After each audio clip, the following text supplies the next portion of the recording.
In front of me is BLACKVIEW A80 Pro, and let me show you how to change PIN to your SIM card on the following device.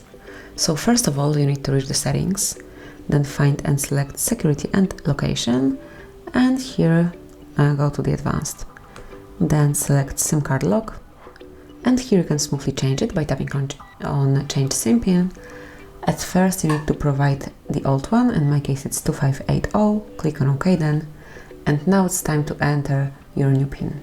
So I will go with 1234, click on OK then, and re-enter it one more time just to confirm. Tap on OK, and as you can see, that's it, the process is finished. You've just changed SIM PIN. Congrats, thank you for watching.